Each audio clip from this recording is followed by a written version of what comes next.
Hi friend, welcome back to my channel. Anugowda. ಎಲ್ಲರೂ ಹೇಗಿದ್ದೀರಾ? ಚೆನ್ನಾಗಿದ್ದೀರಾ ಅಂತ ಅನ್ಕೊತೀನಿ.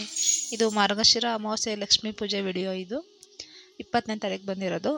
ಅಮಾವಾಸ್ಯೆ ಇತ್ತು, ಹಾಗೆ ಲಕ್ಷ್ಮೀ ಪೂಜೆನೂ ಇತ್ತು. ಮನೆ ದೇವ್ರ ಕಳಸನೂ ಇಡಬೇಕಾಗಿತ್ತು. ಗೊತ್ತಿಲ್ಲದವರಿಗೆ ಯೂಸ್ಫುಲ್ ವಿಡಿಯೋ ಇದು. ನಾನು ಯಾವ ಥರ ಮಾಡ್ತೀನಿ ಅಂತ ಇದರಲ್ಲಿ ಆ್ಯಡ್ ಮಾಡಿದ್ದೀನಿ. ಇಷ್ಟ ಆದರೆ ಲೈಕ್ ಮಾಡಿ, ಸಬ್ಸ್ಕ್ರೈಬ್ ಮಾಡ್ಕೊಳ್ಳಿ, ಶೇರ್ ಮಾಡ್ಕೊಳ್ಳಿ. ಮೊದಲಿಗೆ ನೈಟೇ ದೇವ್ರ ಪಾತ್ರೆ ಎಲ್ಲ ತೊಳೆದಿಟ್ಕೊಂಡಿದ್ದೆ. ಕೆಲಸ ಎಲ್ಲ ಮುಗಿಸಿ 10:30 ಆಗಿತ್ತು. ಕಳಸ ಎಲ್ಲ ತೊಳ್ಕೊಂಡು ದೇವ್ರ ಮನೆ ಎಲ್ಲ ಕ್ಲೀನ್ ಮಾಡಿಕೊಂಡು ನೋಡಿ, ದೇವ್ರ ಪಾತ್ರೆ ಎಲ್ಲ ಸ್ವಚ್ಛವಾಗಿ ಇಟ್ಕೊಂಡೆ. ಬೆಳಗ್ಗೆ 5:45ಗೆ ಎದ್ದೆ. ಈಗ ಆಚೆ ಹೋಗ್ತಾ ಇದ್ದೆ. ಹೊರಗಡೆ ಫುಲ್ಲು ಇನ್ನೂ ಕತ್ತಲೆ ಇತ್ತು, ಇನ್ನೂ ಬೆಳಕು ಕರೆದಿದ್ದಿಲ್ಲ. ನೋಡಿ, ನನ್ನ ಮಗನೂ ನನ್ನ ಜೊತೆನೇ ಎದ್ದಿದ್ದ, ಓಡಾಡ್ತಿದ್ದಾನೆ. ನಾನು ಸ್ವಲ್ಪ ಆಚೆ ಕಡೆ ನಿಂತ್ಕೊಂಡು ಒಂದು 5 ನಿಮಿಷ ಫ್ರೆಶ್ ಗಾಳಿ ತೊಗೊಂಡು 5 ನಿಮಿಷ ಅಲ್ಲೇ ವಾಕ್ ಮಾಡಿದೆ. ಆಮೇಲೆ ಮತ್ತೆ ಮಾಮೂಲಿ ಕೆಲಸ ನೆನೆಸ್ಕೊಂಡು ಟೈಮ್ ಆಗಿಬಿಡುತ್ತೆ ಅಂತ ಅಂದ್ಬಿಟ್ಟು ಒಳಗಡೆ ಬಂದು ಕೆಲಸ ಮಾಡೋಣ ಅಂತ ಸ್ಟಾರ್ಟ್ ಮಾಡ್ಕೊಳ್ಳೋಣ ಅಂತ ರೆಡಿ ಮಾಡ್ಕೊಳ್ಳೋಣ ಅಂತ ಒಳಗಡೆ ಬಂದೆ ನಾನು. ನೋಡಿ, ಇದು ನಮ್ಮನೆ ಹೊರಗಡೆ ಫುಲ್ಲು ಚಳಿ ಇತ್ತು. 5:45 ಆಗೋಗಿತ್ತು ಟೈಮ್ ತೋರಿಸ್ತೀನಿ ನೋಡಿ. ಇವಾಗ ನೋಡಿ, ಟೈಮ್ 5:45 ಆಗೋಗಿತ್ತು. ನಮ್ದು 10 ನಿಮಿಷ ಮುಂದೆ ಇದೆ. ನೈಟ್ ಪಾತ್ರೆ ಎಲ್ಲ ತೊಳೆದು ಗ್ಯಾಸ್ ಎಲ್ಲ ಒರೆಸಿ ನೀಟ್ ಮಾಡಿಟ್ಟಿದ್ದೆ. ಅದಕ್ಕೆ ಇವಾಗ ಬೆಳಗ್ಗೆನೇ ಇದ್ದು ಅದನ್ನೆಲ್ಲ ಜೋಡಿಸಿಡ್ತಾ ಇದ್ದೆ ಪಾತ್ರೆಗಳು. ಮತ್ತು ನೆಲ ಒರೆಸ್ಬೇಕಾದ್ರೆ ಎಲ್ಲ ಗಲೀಜಾಗುತ್ತೆ ಅಂತ ಅಂದ್ಬಿಟ್ಟು ನೈಟ್ ಎಲ್ಲ ಕ್ಲೀನ್ ಮಾಡಿಟ್ಬಿಟ್ಟೆ. ಬೆಳಗಿನ ಜಾವನ ಇದ್ದು ಅದಾದಮೇಲೆ ಎಲ್ಲ ಕಡೆ ಕಸ ಗುಡಿಸ್ಕೊಂಡು ಬಂದೆ. ಆಲ್ರೆಡಿ ನೈಟೇ ಕಸ ಗುಡಿಸಿ ಮಲಗಿದ್ದೆ ನಾನು.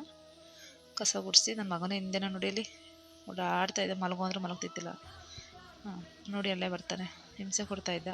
ರೂಮಲ್ಲಿ ಕೂಡ ಹಾಕ್ಬಿಟ್ಟು ನೀರಿಗೆ ಅರಶಿನ ಪುಡಿ, ಸ್ವಲ್ಪ ಉಪ್ಪು ಹಾಕ್ಬಿಟ್ಟು, ಗಂಜಲ ಹಾಕ್ಬಿಟ್ಟು ನೀಟಾಗಿ ನೆಲ ಎಲ್ಲ ಒರೆಸ್ದೆ. ಅದಾದಮೇಲೆ ಹೊರಗಡೆ ಗುಡಿಸ್ಕೊಂಡು ಬಾಗಿಲಿಗೆ ನೀರು ಹಾಕ್ಕೊಂಡು ಬಂದೆ. ಆಮೇಲೆ ಸ್ನಾನ ಮಾಡ್ಕೊಂಡು ಬಂದೆ. ಟೈಮ್ ಆಗಿಬಿಟ್ಟಿತ್ತು, 6 ಗಂಟೆ ಆಗಿತ್ತು ಆಲ್ರೆಡಿ. ಸ್ನಾನ ಮಾಡ್ಕೊಂಡು ಬಂದು ದೇವ್ರ ಮನೆ ಕ್ಲೀನ್ ಮಾಡೋಣ ಅಂತ ಬಂದೆ. ನೆನ್ನೆಲ್ಲ ವಾಶ್ ಮಾಡಿದ್ದೆ. ಇದು ಗ್ರೀನ್ ಮ್ಯಾಟು ಮತ್ತು ಮಂಟಪ ಎಲ್ಲ ನೈಟೆಲ್ಲ ಕ್ಲೀನ್ ಮಾಡಿಟ್ಟಿದ್ದೆ. ಗಂಜಲ ಹಾಕೆಲ್ಲ ತೊಳೆದೆ. ಅದಾದಮೇಲೆ ಒಂದು ಕೆಂಪು ವಸ್ತ್ರ, ನೋಡಿರ್ತೀರ ಹಳೆ ವಿಡಿಯೋದಲ್ಲೆಲ್ಲ, ಕೆಂಪು ವಸ್ತ್ರದ ಮೇಲೆ ಅಷ್ಟದಳ ಕಮಲದ ರಂಗೋಲಿ ಹಾಕ್ಕೊಂಡು ಅದ್ರ ಮೇಲೆ ಸ್ವಲ್ಪ ಅರಿಶಿನ, ಸ್ವಲ್ಪ ಕುಂಕುಮ, ನಮ್ಮ ಮನೆ ದೇವ್ರ ಹೆಸರು ಹೇಳ್ಬಿಟ್ಟು ಅದ್ರ ಮೇಲೆ ಇಡಬೇಕು. ನೋಡಿ, ನಾನು ಈ ಥರ ಮಾಡ್ತೀನಿ. ಅದಾದಮೇಲೆ ಹೊರಗಡೆ ಬಂದು ಬಾಗಿಲು ತೊಳೆದು ಬಾಗಿಲು ನೀರು ಹಾಕಿ ಕುಂಕುಮ ಇಡ್ತಾಯಿದ್ದೆ, ಅರಿಶಿನ ಕುಂಕುಮ ಇಡ್ತಾಯಿದ್ದೆ. ಅದಾದಮೇಲೆ ತುಳಸಿ ಗಿಡಕ್ಕೂ ಅರಿಶಿನ ಕುಂಕುಮ ಇಡ್ತಾಯಿದ್ದೆ. ನಮ್ಮ ಮನೆ ನಾಯಿ ಮರಿ ಫುಲ್ ಗಲೀಜು ಮಾಡ್ತಾನೆ ಅಂತ ಅಂದ್ಬಿಟ್ಟು ರಂಗೋಲಿ ಸಿಂಪಲಾಗಿ ಬಿಡ್ತಾ ಇರ್ತೀನಿ ಅಷ್ಟೇ. ಆ ಕಡೆ ಈ ಕಡೆ ಗೇಟ್ ಹಾಕ್ಬಿಟ್ಟು ಬಿಡ್ತೀನಿ. ಇಲ್ಲಾಂದರೆ ಪೂರ್ತಿ ಎಲ್ಲ ಗಲೀಜು ಮಾಡಿ ಇದು ಮಾಡ್ತಾನೆ ಸಂಜೆ ಒಳಗಡೆ. ಅದಕ್ಕೆ ಸಿಂಪಲಾಗಿ ಒಂದು ರಂಗೋಲಿ ಬಿಟ್ಟೆ. ಅದಾದಮೇಲೆ ಗೇಟಿಂದ ಒಂದು ಆಚೆ ಚಿಕ್ಕದಾಗಿ ಒಂದು ರಂಗೋಲಿ ಬಿಟ್ಟೆ. ನೋಡಿ, ಮಕ್ಕಳು ತಿಂಡಿ ಮಾಡಬೇಕಾಗಿತ್ತು, ಟೈಮ್ ಆಗಿಬಿಟ್ಟಿತ್ತು. ಹೊರಗಡೆ ಒಂದು ಸಿಂಪಲಾಗಿ ಒಂದು ರಂಗೋಲಿ ಬಿಟ್ಬಿಟ್ಟು ಒಳಗಡೆ ಬಂದೆ ನಾನು. ದೇವ್ರ ಮನೆಗೆಲ್ಲ ರೆಡಿ ಮಾಡ್ಕೊಂಡಿದ್ದೆ. ಫೋಟೋಗೆಲ್ಲ ಬಟ್ಟೆ ಇಟ್ಕೊಂಡು ಅದಾದಮೇಲೆ ತಾವರೆ ಹೂವಿನ ಬಟ್ಟೆ ಇದ್ದರೆ ಅದಕ್ಕೆ ಅಕ್ಕಿ ಹಾಕ್ಬಿಟ್ಟು ಓಮು, ಶ್ರೀ, ಸ್ವಸ್ತಿಕ್ 3 ಬರೆದ್ಬಿಟ್ಟು ಅರಿಶಿನ ಕುಂಕುಮ ಇಟ್ಟೆ. ಅದಾದಮೇಲೆ ಬೆಳಗ್ಗೆ ಹೂ ತರೋಣ ಅಂತ ಹೋದೆ. ಇನ್ನೂ ಸೂರ್ಯ ಉದಯ ಆಗ್ತಾ ಇತ್ತು, 6:15 ಆಗಿತ್ತು. ಹಾಗೆ ಬಂದೆ. ಅಲ್ಲಿಂದ ಬಂದು ಆಸಮ ದೇವಸ್ಥಾನ ಕಡೆಯಿಂದ ಬಂದೆ. ಹಾಸನಲ್ಲಿರೋರ್ಗೆ ಆಲ್ಮೋಸ್ಟ್ ಎಲ್ಲ ಗೊತ್ತಿರುತ್ತೆ. ಅದಾದಮೇಲೆ ಹೂವಿನ ಮಾರ್ಕೆಟಿಗೆ ಬಂದೆ. ಬೆಳಗ್ಗೆ ಫುಲ್ಲು ಕ್ರೌಡ್ ಇತ್ತು. ನೋಡಿ, ನಾನು ಹೂ ತಗೊತಾ ಇದ್ದೆ. ಇದೊಂದು 2 ಮಾರು ಪಕ್ಕದಲ್ಲಿದ್ದಲ್ಲ, ಅದೊಂದು 2 ಮಾರು ಹೂ ತಗೊಂಡು ಟೈಮ್ ಆಗಿತ್ತು, ಬೇಗ ಬಂದೆ. 6:15 ಆಗಿತ್ತು ಆಲ್ರೆಡಿ.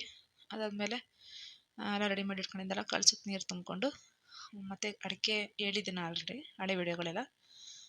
ಮಾಮೂಲಿ ಅಡಿಕೆ ಹಾಕ್ಬಾರ್ದು, ಬಟ್ಲು ಅಡಿಕೆ ಹಾಕಿ ಅದಕ್ಕೆ 5 ರೂಪಾಯಿ ಕಾಯಿನ್ ಹಾಕ್ಬಿಟ್ಟು ಒಂದೇ ಒಂದು ಏಲಕ್ಕಿ, ಯಾಕಂದರೆ ಇವತ್ತು ಅಮಾವಾಸ್ಯೆ ಇದೆ ಅಲ್ವಾ, ಅದಕ್ಕೋಸ್ಕರ ಒಂದೇ ಒಂದು ಏಲಕ್ಕಿ ಹಾಕ್ಬಿಟ್ಟು ಅರಿಶಿನ ಕುಂಕುಮ ಹಾಕಿ ವೀಳ್ಯದೆಲೆ ಇಟ್ಬಿಟ್ಟು ಮತ್ತು ಕಳ್ಸಕ್ಕೆ ಹೂ ಸುತ್ತಿ ಕಳ್ಸಕ್ಕೆ ಅರಿಶಿನ ಕುಂಕುಮ ಇಟ್ಕೊತಾ ಇದ್ದೆ. ನೋಡಿ, ನಮ್ಮ ಮನೆ ದೇವ್ರು ಕಳ್ಸ ಇದ್ದಾನೆ. ಆಮೇಲೆ ಕಳ್ಸೋದ್ರೊಳಗಡೆ ಒಂದೇ ಒಂದೆಲ್ಲ ಹೂವು ಹಾಕಬೇಕು. ಅದಾದಮೇಲೆ ತೊಗೊಂಬಂದು ದೇವ್ರ ಮನೇಲಿ ನಮ್ಮ ಮನೆ ದೇವ್ರ ಹೆಸರು ಹೇಳ್ಬಿಟ್ಟಿಟ್ಟೆ. ಅದಾದಮೇಲೆ ತೆಂಗಿನಕಾಯಿಗೆ ಗಂಧ ಅಂದರೆ ಗಂಧ ಇಟ್ಬಿಟ್ಟು ಅರಿಶಿನ ಕುಂಕುಮ ಎಲ್ಲ ಇಟ್ಟು ನೋಡಿ, ಈ ಥರ ನಾನು ಮಾಡ್ತೀನಿ ಪೂಜೆನ. ಅದಾದಮೇಲೆ ತೆಂಗಿನಕಾಯಿ ತೊಗೊಂಬಂದ್ಬಿಟ್ಟು ನಮ್ಮ ಮನೆ ದೇವ್ರ ಮುಳುಕಟ್ಟಮ್ಮ ಅಂತ ತಿರುಪತಿ ವೆಂಕಟೇಶ್ವರ ಹೆಸ್ರು ಹೇಳ್ಬಿಟ್ಟು ಅದನ್ನು ಇಟ್ಟೆ.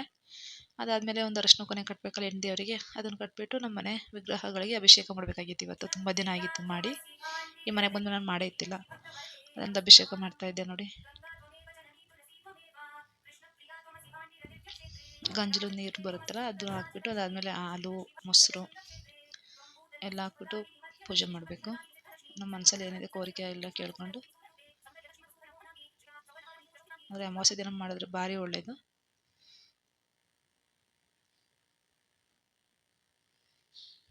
ನಾನು ಈ ಥರ ಮಾಡ್ತೀನಿ. ಒಟ್ಟಿಗೆ 5 ದೇವರು, ಮಹಾಲಕ್ಷ್ಮಿ, ಗಣಪತಿ, ಶಿವಪ್ಪ, ಮತ್ತು ನಮ್ಮ ಮನೆ ದೇವ್ರ ಮುಳ್ಕಟ್ಟಮ್ಮ, ಮತ್ತು ಇನ್ನೊಂದು ಗಣಪತಿ, ಅವ್ರ 5 ಜನಕ್ಕೂ ಒಟ್ಟಿಗೆ ನಾನು ಅಭಿಷೇಕ ಮಾಡಿಬಿಟ್ಟು ಪೂಜೆ ಮುಗಿಸ್ತೀನಿ. ಅದಾದಮೇಲೆ ಒಂದು ಸೇರು ತೊಗೊಂಬಂದಿದ್ದೆ. ಇವತ್ತು 4 ಅಮಾವಾಸ್ಯೆ, ಮಾರ್ಗಶಿರ ಅಮಾವಾಸ್ಯೆ ಅಲ್ವಾ, ಈ ತಿಂಗಳಲ್ಲಿ 4 ವೀಕ್ ಇಟ್ಟಿದ್ರೂ ಏನು ಪ್ರಾಬ್ಲಮ್ ಇಲ್ಲ. ಹೊಸ ಸೀರೆ ಹಾಕಬೇಕು, ಮತ್ತು ಅದ್ರ ಕೆಳಗಡೆ ಕೆಂಪು ಬಟ್ಟೆನೇ ಹಾಕಬೇಕು. ಆ ಕೆಂಪು ಬಟ್ಟೆ ಮೇಲ್ಗಡೆ ಈ ಸೇರಿಟ್ಟು ಅದರಲ್ಲಿ 3 ಇಡಿ ಅಕ್ಕಿ ಹಾಕಬೇಕು. ನೋಡಿ, 3 ಇಡಿ ಅಕ್ಕಿ ಹಾಕ್ಬಿಟ್ಟು ಅಲ್ಲಿ ಕುಂಕುಮದ ಅಂಗಡಿಲಿ ಕೇಳಿದ್ರೆ ಕೊಡ್ತಾರೆ. ಕಮಲದ ಬೀಜ ಮತ್ತು ಲಕ್ಷ್ಮಿಗೆ ಏನೇನು ಇದಾಗುತ್ತವೆ ಎಲ್ಲ ಹಾಕ್ಬಿಟ್ಟು ಒಂದು 5 ಲವಂಗ, 5 ಏಲಕ್ಕಿ ಅದ್ರ ಜೊತೆನೇ ಹಾಕ್ಬಿಟ್ಟು ಅದ್ರ ಮೇಲೆ ಮತ್ತೆ ಅಕ್ಕಿ ತುಂಬಬೇಕು. ನೋಡಿ, ಗುಲಗಂಜಿ ಎಲ್ಲ ಹಾಕ್ಬಿಟ್ಟು ಮತ್ತು ಅದ್ರ ಮೇಲೆ ಅಕ್ಕಿ ಹಾಕಬೇಕು. ಫುಲ್ ಭರ್ತಿ ಹಾಕಬೇಕು. ಅಕ್ಕಿ ಹಾಕ್ಬಿಟ್ಟು ₹1 ಕಾಯಿನ ಇಟ್ಬಿಟ್ಟು ಈಗ ಅರಿಶಿನ ಕುಂಕುಮ ಇಟ್ಕೊಳ್ತಾ ಇದ್ದೀನಿ. ಒಂದು ಕಾಯಿನ ಇಟ್ಬಿಟ್ಟು ಹೂವಿನಿಂದ ಎಲ್ಲ ಅಲಂಕಾರ ಮಾಡಬೇಕು. ನೋಡಿ ಈಗ ಮಾಡ್ತೀನಿ. ಹೂವಿನಿಂದ ಒಂದು ಅಲಂಕಾರ ಮಾಡಿ, ಟೈಮ್ ಆಗ್ಬಿಟ್ಟಿತ್ತು ಆಲ್ರೆಡಿ. ಬೆಳಗ್ಗೆ 5:45 ಆದ್ರೂ 7, 7:30 ಆಗೋಗ್ಬಿಟ್ಟಿತ್ತು ನಮ್ಮ ಪೂಜೆ ಮುಗಿಸೋದ್ರೊಳಗಡೆ. ಅಭಿಷೇಕ ಎಲ್ಲ ಇತ್ತಲ್ಲ, ಸ್ವಲ್ಪ ಲೇಟ್ ಆಯಿತು.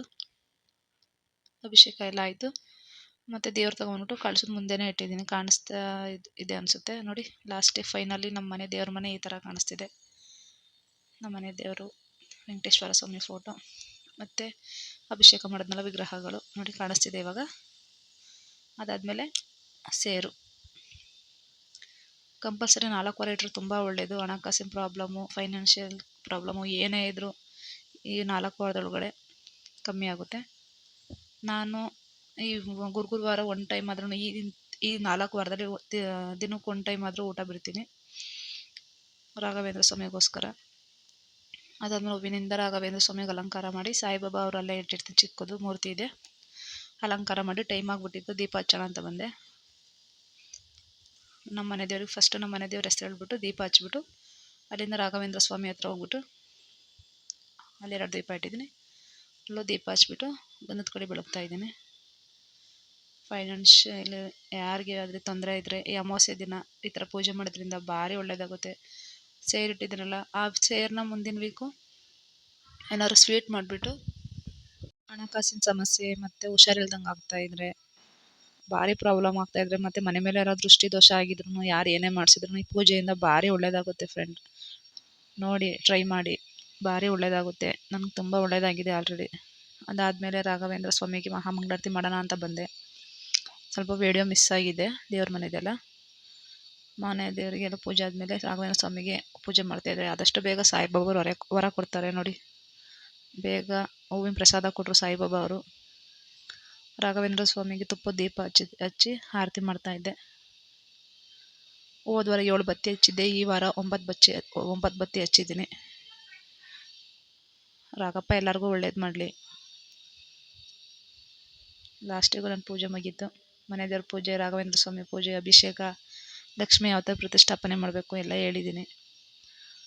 ಏನಾದ್ರು ಡೌಟ್ ಇದ್ದರೆ ಕಮೆಂಟ್ ಮಾಡಿ ತಿಳಿಸ್ತೀನಿ. ನನ್ನ ವಿಡಿಯೋ ಇಷ್ಟ ಇದ್ದರೆ ಸಬ್ಸ್ಕ್ರೈಬ್ ಮಾಡ್ಕೊಳ್ಳಿ, ಲೈಕ್ ಮಾಡಿ, ಶೇರ್ ಮಾಡಿ, ನಿಮ್ಮ ಮನೆ ಮಗಳು ಅಂತ ಬೆಳೆಸಿ. Boy friend, take care.